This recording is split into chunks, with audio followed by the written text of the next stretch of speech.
ఈ వీడియో చూస్తున్న అందరికీ నా నమస్కారాలు. హాయ్ ఫ్రెండ్స్, నేను మీ Mahesh and welcome back to my channel SS astrology. మనం ప్రీవియస్ వీడియోలో ఏం డిస్కస్ చేసామంటే చంద్రగ్రహం సప్తమ భావంలో ఉంటే ఏ విధంగా ప్రభావితం చేస్తాడు అనే విషయం మనం డిస్కస్ చేసాము. ఇప్పుడు ఈ వీడియోలో మనం డిస్కస్ చేయబోయే టాపిక్ ఏంటంటే జన్మజాతకంలో ఏ కాంబినేషన్స్ ఉంటే అది లవ్ మ్యారేజ్ వరకు వెళ్ళే అవకాశం ఉంటుంది అనే విషయాన్ని మనం తెలుసుకుందాము. ఈ టాపిక్ గురించి చెప్పడానికి నేను కొన్ని రూల్స్ అనేవి బోర్డు మీద రాస్తూ ఉంటాను. ఒక్కో రూల్ బోర్డు మీద రాసిన తర్వాత దాన్ని ఎక్స్ప్లెయిన్ చేసిన తర్వాత సెకండ్ రూల్ అనేది రాస్తాను. అది అయిపోయిన తర్వాత థర్డ్ రూల్ అనేది రాస్తాను. అందుకనే ముందుగా అందరూ వీడియోని లైక్ చేసి స్కిప్ చేయకుండా చూడడానికి ప్రయత్నం చేయండి. సో ఇక మనం టైం వేస్ట్ చేయకుండా రూల్ నెంబర్ 1కి వెళ్ళిపోదాం.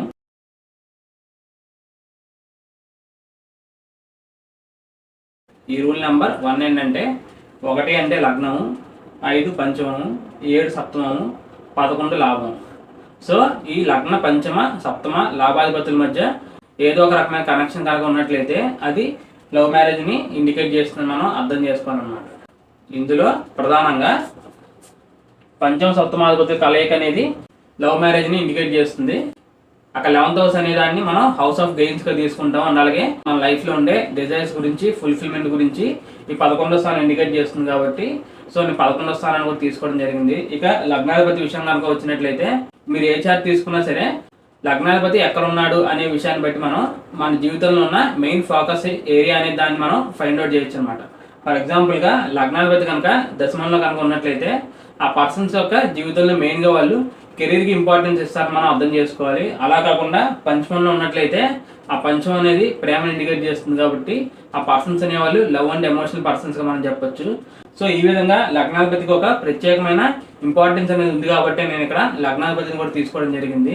సో అందుకే లగ్న పంచమ సప్తమాధిపతులు ఒక్కోసారి లగ్న పంచమాధిపతులు ఇద్దరు కలిసి 7th హౌస్లో ఉండడం లేకపోతే 11th హౌస్లో ఉండడం అక్కడ మ్యారేజ్కి సంబంధించిన సప్తమాధిపతి యొక్క ఇన్వాల్వ్మెంట్ అనేది లేకపోయినప్పటికీ సో దాన్ని కూడా మనం ఈ లవ్ మ్యారేజ్ ఒక ఇండికేషన్గా మనం తీసుకోవచ్చు అనమాట. ప్రధానంగా మనం ముందుగా పంచమ సప్తమాధిపతులు ఎందుకు చూడాలంటే పంచమ స్థానం అనేది ఓన్లీ క్రియేటివిటీ అండ్ చిల్డ్రన్ మాత్రమే కాదు, పంచమ స్థానం అనేది లవ్ని కూడా ఇండికేట్ చేస్తుంది. ఇక సప్తమ స్థానం అనేది మ్యారేజ్ని ఇండికేట్ చేస్తుంది కాబట్టి సో ఈ 2 స్థానాధిపతులకు కానీ లేకపోతే ఈ 2 భావాలకు కానీ ఏదో ఒక బలమైన కనెక్షన్ కనుక ఉన్నట్లయితే ఆ పర్సన్స్కి ఉండే లవ్ రిలేషన్ అనేది సక్సెస్ఫుల్గా మ్యారేజ్ వరకు వెళ్ళే అవకాశం ఉంటుంది అనమాట.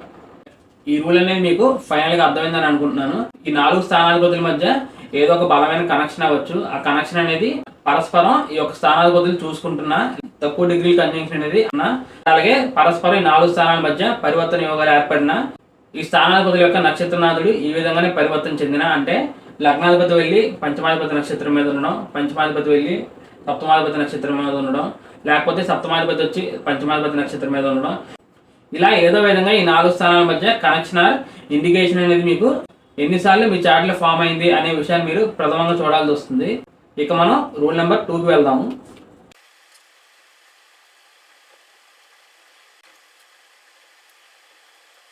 రూల్ నెంబర్ 1లో నేను ఒక విషయాన్ని మిస్ చేశాను. అదేంటంటే ఫర్ ఎగ్జాంపుల్గా మీకు కనుక పంచమ సప్తమాధిపతుల కలయిక కనుక ఉన్నట్లయితే ఆ 2 గ్రహాలు కనుక ఈ 4 భావాలు కలిసినట్లయితే ఈ లవ్ మ్యారేజ్ ఇండికేషన్ స్ట్రెంత్ అనేది హైలో ఉంటుందని మనం అర్థం చేసుకోవాలి. ఓన్లీ 4 స్థానాలు మాత్రమే కాదు, ఏ స్థానాల్లో కలిసినప్పటికీ మనం లవ్ మ్యారేజ్ కాంబినేషన్ అనేది తీసుకోవడం జరుగుతుంది. కాకపోతే లగ్నంలో కనుక కలిసినట్లయితే లగ్నంలో ఉన్న గ్రహాలు ఆ పర్సన్స్ని ఎక్కువగా ప్రభావితం చేస్తాయి కాబట్టి అది బాగా పనిచేస్తుంది. ఇక పంచమం డైరెక్ట్గా లవ్ని ఇండికేట్ చేస్తుంది, సప్తమం అనేది మ్యారేజ్ని ఇండికేట్ చేస్తుంది కాబట్టి సో ఈ 2 స్థానాల్లో కూడా కాంబినేషన్ అనేది బాగా పనిచేస్తుంది. ఇక 11th హౌస్ అనేది house of fulfilments and desires కాబట్టి ఆ స్థానంలో కనుక ఉన్నట్లయితే వీళ్ళ లవ్ మ్యారేజ్ అనేది సక్సెస్ఫుల్ అవుతుందనే ఇది ఒక బలమైన ఇండికేషన్ మనం చెప్పొచ్చు అనమాట. ఇలా ఈ స్థానంలో కాకుండా మిగిలిన స్థానాల్లో కలిస్తే కొద్దిగా ప్రాబిలిటీ అనేది తగ్గే అవకాశం ఉంటుంది. ఈ స్థానంలో కలిస్తే కొద్దిగా ప్రాబిలిటీ అనేది ఎక్కువ ఉంటుందని మనం అర్థం చేసుకోవాలి. ఇప్పుడు మనం ఉన్న లక్ష్మీ స్థానాల్లో అన్నిటికన్నా ఎక్కువగా శుభత్వం అనేది భాగ్యస్థానానికి ఉంటుందని మనం తీసుకుంటాము. మీకు కనుక కంజంక్షన్ అనేది 9th హౌస్లో ఫామ్ అయినా కూడా ఒక మంచి ఇండికేషన్ మనం చెప్పొచ్చు. ఎందుకంటే 9th హౌస్ అనేది అదృష్టాన్ని, పూర్వపుణ్యం గురించి ఇండికేట్ చేస్తుంది కాబట్టి ఆ పర్సన్స్కి అదృష్టం వల్ల అవ్వచ్చు లేకపోతే ఏదైనా పూర్వపుణ్యం వల్ల అవ్వచ్చు ఈ కంజంక్షన్ అనేది వాళ్ళకి బాగా వర్కౌట్ అయ్యే అవకాశం ఉంటుందని మనం చెప్పొచ్చు అనమాట. ఇప్పటిదాకా రూల్ నెంబర్ 1లో మనం ఏ గ్రహాల గురించి స్పెసిఫిక్గా డిస్కస్ చేయలేదు, ఓన్లీ మనం స్థానాధిపతులు మాత్రమే తీసుకుని డిస్కషన్ అనేది చేసాము. ఇప్పుడు రూల్ నెంబర్ 2లో గ్రహాలు అనేవి యాక్టివేషన్లోకి వస్తాయి అనమాట. సో ఇక్కడ నేను తీసుకున్న గ్రహాలు ఏంటంటే శుక్రుడు, చంద్రుడు, కుజ, రాహువులు. శుక్రగ్రహాన్ని ముందుగా ఎందుకు తీసుకున్నానంటే శుక్రుడు కాత్రకారకుడు, ఒక లవ్ అండ్ సెక్షువల్ ప్లానెట్ గా మనం ఈ శుక్రగ్రహాన్ని తీసుకుంటాము. ఇక చంద్రగ్రహం విషయానికి వచ్చినట్లయితే ఈ చంద్రుని కూడా మనం మనోకారకుడుగా మనలో ఉండే ఎమోషన్స్ ని, మన వే ఆఫ్ థింకింగ్ ని, లవ్ ని కూడా ఈ చంద్రగ్రహం ఇండికేట్ చేయడం జరుగుతుంది కాబట్టి సో నేను చంద్రుని కూడా తీసుకున్నాను. ఇక కుజరాహుల విషయానికి వచ్చినట్లయితే ఈ రెండు గ్రహాలు స్త్రీతత్వాన్ని కానీ ప్రేమను కానీ అసలు ఇండికేట్ చేయవు. కాకపోతే ఈ రెండు గ్రహాలు చేసే పని ఏంటంటే వీళ్ళు ఏ భావంలో అయితే ఉంటారో ఆ భావాన్ని ఇంకా పెంచి రిజల్ట్ అనేది ఇవ్వడానికి ప్రయత్నం చేస్తారనమాట. మనం ఫర్ ఎగ్జాంపుల్ గా కర్కాటక లగ్నాన్ని తీసుకుని డిస్కస్ చేద్దాము. ఇక్కడ కర్కాటక లగ్నాన్ని కుజుడు కేంద్ర కోణాధిపతి అయ్యి అక్కడ రాజయోగ కారకుడు అయ్యాడు. ఇప్పుడు అటువంటి కుజగ్రహం ఇక్కడ సప్తమ భావంలో ఉచ్చస్థితిని పొందున్నాడు.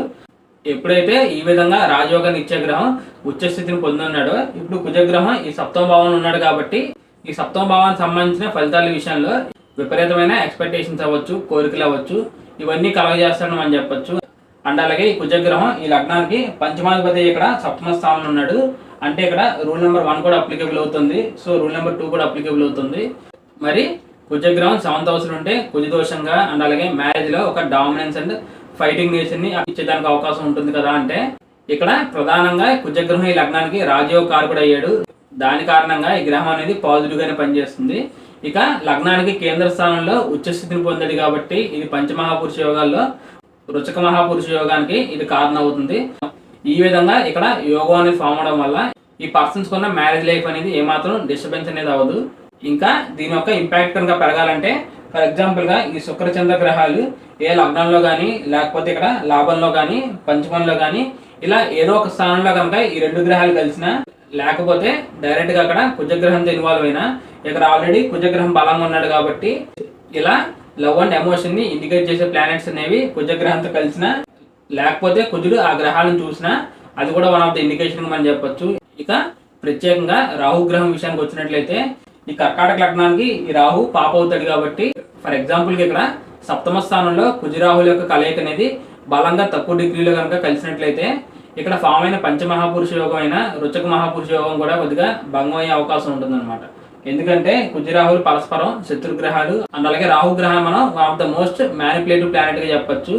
ఈ విధంగా ఎటువంటి శుభగ్రహాలకు దృష్టి లేకుండా సప్తమంలో కుజరాహుల కలయిక కనుక ఉన్నట్లయితే అది మ్యారేజ్ లో ఎక్స్ట్రా డిజైర్స్ ని, యావిగేషన్ ని, ఇంకా ఎక్కువగా పాపగ్రహాలకు ప్రభావం కనుక ఉన్నట్లయితే అది ఒకసారి ఎక్స్ట్రా మ్యాటరియల్ ఎఫైర్స్ కూడా కారణం అయ్యేదానికి అవకాశం ఉంటుంది. ఈ విషయాన్ని నేను పర్టికులర్గా ఎందుకు చెప్తున్నానంటే ఈ 4 గ్రహాల గురించి చెప్పాను కదా అని చెప్పి డైరెక్ట్ గా ఏదో ఒక 2 గ్రహాలను తీసుకుని వాళ్ళ మధ్య బలమైన కంజంక్షన్ ఉంది సో ఇది లవ్ మ్యారేజ్ కి ఇండికేషన్ అవుతుందని చెప్పడానికి అయితే లేదు. ఇటువంటి శుభగ్రహాల యొక్క వీక్షణ లేకుండా సప్తమ స్థానంలో పాపగ్రహాలు కనుక ఉన్నట్లయితే అది లవ్ మ్యారేజ్ వరకు వెళ్ళినప్పటికీ వెళ్ళిన తర్వాత ఫెయిల్ అయ్యేదానికి కూడా అవకాశం ఉంటుంది. అందుకే మనం ఫైనల్ గా ఒక డెసిషన్కి వచ్చినప్పుడు ఇవన్నీ ఖచ్చితంగా చార్ట్ లో చూడాల్సిన అవసరం అనేది ఎంతైనా ఉందని మనం ఫైనల్ గా చెప్పొచ్చు అనమాట. రాహు గ్రహం కనుక ఎవరికైనా సప్తమ స్థానంలో ప్లేస్ అయినా లేకపోతే సప్తమానికి ఏదైనా కనెక్షన్ వచ్చినా ఈ పర్సన్స్ మ్యారేజ్ అనేది ఎక్కువగా వేరే క్యాస్ట్ వాళ్ళతో కానీ వేరే రిలీజన్ వాళ్ళతో కానీ అయ్యేదానికి కూడా అవకాశం ఉంటుంది. ఇందాక మనం ఈ కుజరాహుల యొక్క కలయికని ఈ సప్తమ స్థానంలో తీసుకోవడం జరిగింది. ఆ విధంగా ఆ 2 గ్రహాలు ఎటువంటి శుభదృష్టిని పొందకుండా ఉంటే ఆ మ్యారేజ్ అనేది ఫెయిల్ అవుతుందని కూడా మనం డైరెక్ట్ గా చెప్పడానికి అయితే లేదు.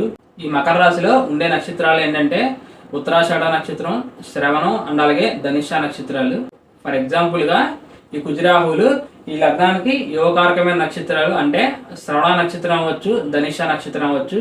ఈ నక్షత్రాలు కనుక ఉన్నట్లయితే దానివల్ల మనకు వచ్చే ప్రాబ్లం అనేది ఏమాత్రం లేదని మనం చెప్పొచ్చు అనమాట. ఎందుకంటే శ్రవణ నక్షత్రం అనేది చంద్రగ్రహం నక్షత్రం.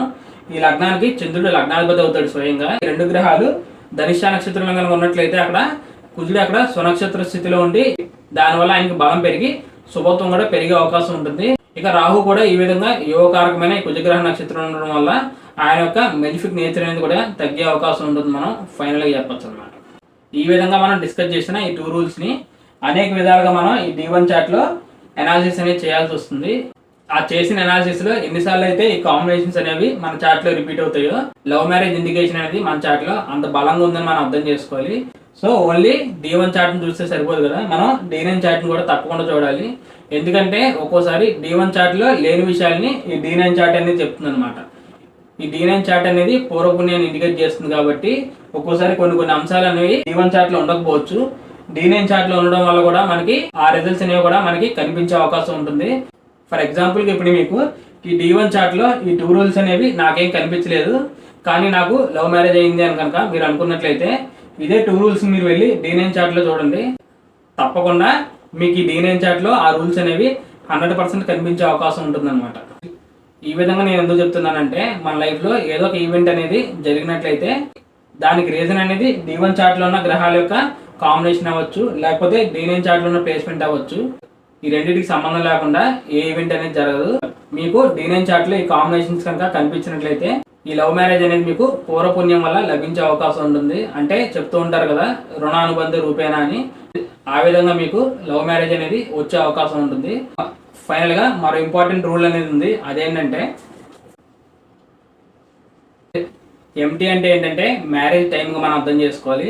ట్రాన్సిట్ అంటే ఏంటంటే మనకు ప్రజెంట్ వింశోత్తరి దశ అనేది ఏ దశలు జరుగుతున్నాయి అనే విషయం కూడా చాలా ఇంపార్టెంట్గా మనం తీసుకోవాల్సి వస్తుంది అనమాట. మనం ఫిక్స్ చేసిన ఈ మ్యారేజ్ ముహూర్తం యొక్క సమయంలో ఈ వధూవరులు ఇద్దరికి వింశోత్తరి దశ అనేది చాలా అనుకూలంగా ఉండాల్సిన అవసరం అనేది ఎంతైనా ఉందన్నమాట. వాళ్ళకు జరుగుతున్న ఆ దశలు అనేవి సప్తమానికి ఏ విధంగా కనెక్ట్ అయినాయి అండ్ అలాగే సప్తమాన్ని పాజిటివ్గా ఇన్ఫ్లుయెన్స్ చేస్తున్నాయా లేకపోతే నెగిటివ్గా ఇన్ఫ్లుయెన్స్ చేస్తున్నాయా, లగ్నానికి యోగకారకమైన దశన లేకపోతే ఏదైనా మెలిఫిక్ ప్లానెట్స్ యొక్క దశలు జరుగుతున్నాయా అనే విషయాన్ని కూడా మనం ప్రధానంగా చూడాల్సి వస్తుంది అన్నమాట. ఫర్ ఎగ్జాంపుల్గా మీకు D1 చార్ట్ బాగుంది, D9 చార్ట్ బాగుంది అండ్ అలాగే ఈ 2 రూల్స్ అనేవి మీకు కనిపించి ఇక్కడ లవ్ మ్యారేజ్ ఇండికేషన్ అనేది ఏదో ఒక చార్ట్లో కనిపిస్తుంది.